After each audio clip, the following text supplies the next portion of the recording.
Hello, this is Dr. Christy Lukes, and we are going to today do a really fast statistics review.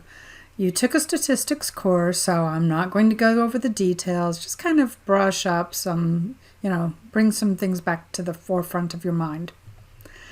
So we want to define exactly what we mean by an experiment, what is a hypothesis, and then what is hypothesis testing. So why do we perform experiments? We're doing it for the most part to test theory or to develop new theory or to gather data and estimate parameters of a physical system. So gathering data is really a lab activity, not the experiment. The experiment is to make discoveries about a system and then to test those. So the tests where we evaluate those, that's really the experiment statistically.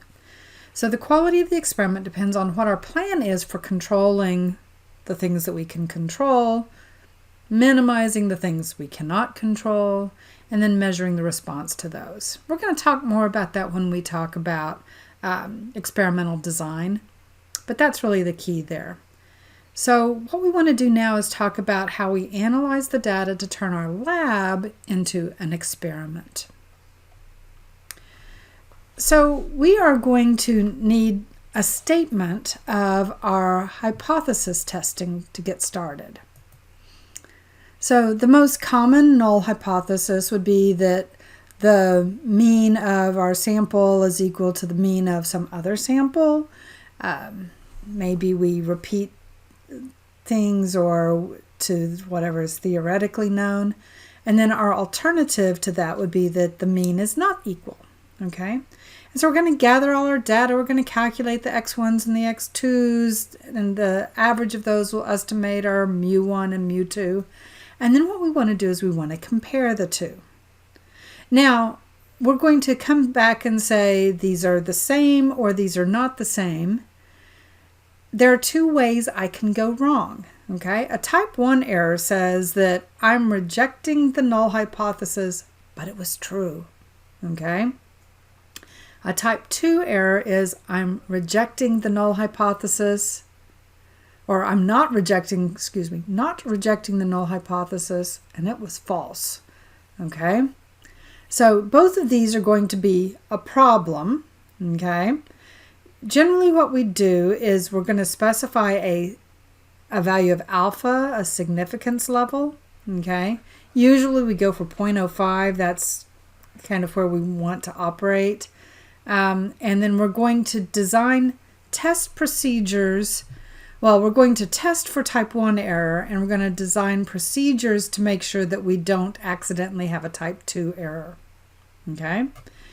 Once we've done this test and calculated or estimated our alpha, we're going to find a p-value, okay, using the appropriate test. Okay, and if the p-value is greater than alpha, then I'm going to accept the null hypothesis. If it's less than alpha, then I would reject the null hypothesis.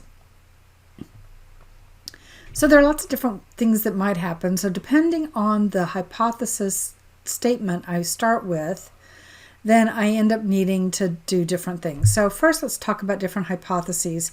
Now these are all based on, there's an experiment that we do sometimes where we have a tank and we drain the tank, okay? And we measure how long it takes to drain the tank under different conditions, various things, okay? Now, that is going to be something that's should be well described by Bernoulli's equation, okay? But remember, Bernoulli's equation had losses, and so we can do this with losses, or we can do this to calculate how many losses, how much loss there was, okay? So we can do our test that we're saying that the actual measured time to drain a tank with losses is the same as the theoretical model with losses or without losses, whichever you wanted to do. Mu naught is greater than mu 2 is a left-tailed test. If we switch the inequality, it would be a right-tailed test, but it's a one-tailed test. And so examples here would be measuring the time to drain a tank and seeing if it's greater than what it would be without in my theory model, okay? Or that draining it with tube of 3/8 inch diameter is more than the time to drain it with a 1/4 inch diameter exit tube, okay? So those would be single-tailed tests. So you're going to recognize those as being more than or less than type expressions. That the means are different, so that the time to drain a tank with losses is not the same as the theoretical model with losses. Sometimes I'm looking at the standard deviations. So the time to drain a tank measuring the volumes coming out is the same as the time to drain a tank when I was measuring it a different way, so measuring mass, something like that. Making sure that the two techniques have the same standard deviation or similar error. I might be looking that a curve fit is a reasonable model, right? So maybe I'm measuring those heights and I want to get a velocity profile, okay? And so finding the best fit. So these are the types of hypotheses that I might be looking at. So the tests I use for the mean, okay, the average value being the same, different, okay, I'm going to use a t-test. So a t-test can be reinterpreted as a confidence interval, so take that standard deviation divided by the square root of n, and then multiply it by the t-value. Have to look that one up depending on what sample size you had and what your alpha is. And I can use that to get a confidence interval, very common thing that we might do. But I can also use one-tailed t-tests, okay, to do any of these first set of hypotheses. If I'm wanting to look at the standard deviations, I use an f-test.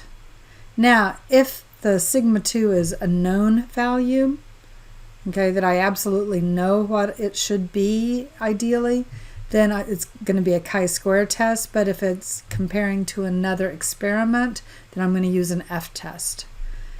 I can test whether or not, maybe all my points look pretty good, except for this one weirdo that's way over here, okay?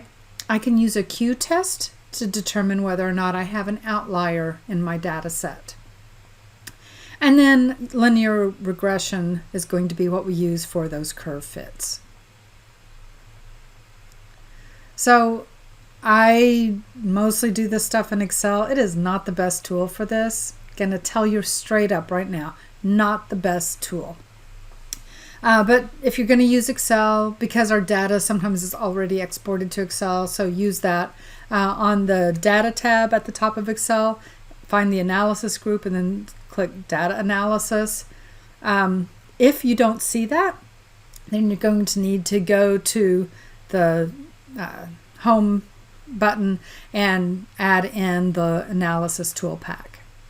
Okay. If you are doing the f-test for 2 sample variances, then you're going to find columns with the data and highlight those. Okay. You're going to have to choose areas for your output. Okay. And this just tells you what size those need to be for the f-test and for the t-test. So checking the variances, if the f value is more than f critical, which is what it gives you, then the two populations have unequal variances. If the f value is smaller than f critical, then the variances are considered equal.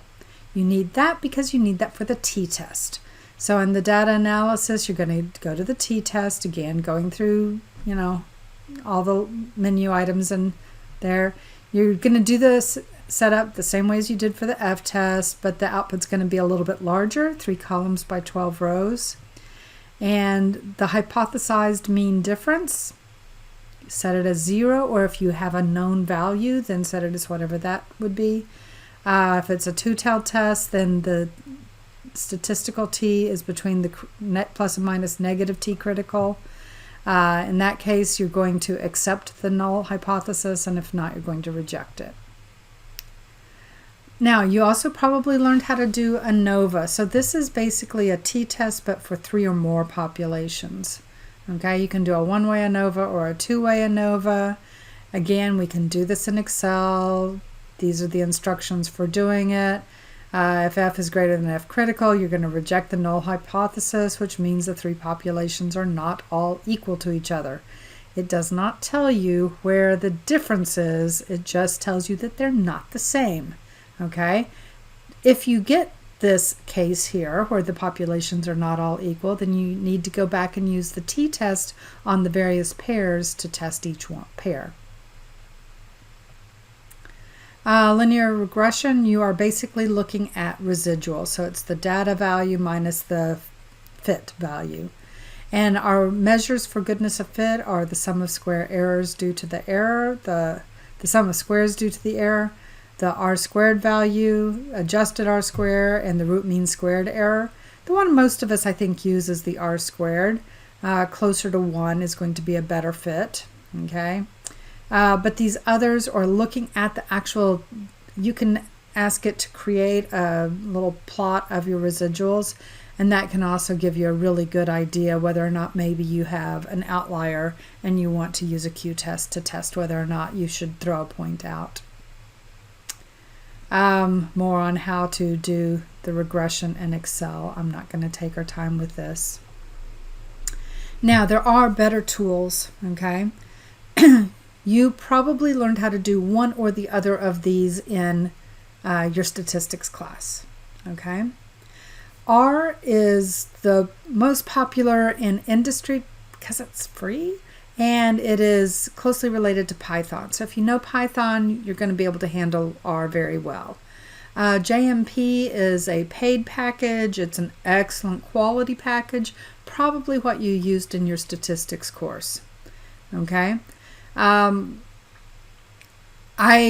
not going to go in and reteach you how to do that, but I do recommend using one of these two tools to do your statistical analysis. It's going to give you much more complete results. It'll give you a lot more control over exactly what your output and your input is going to be.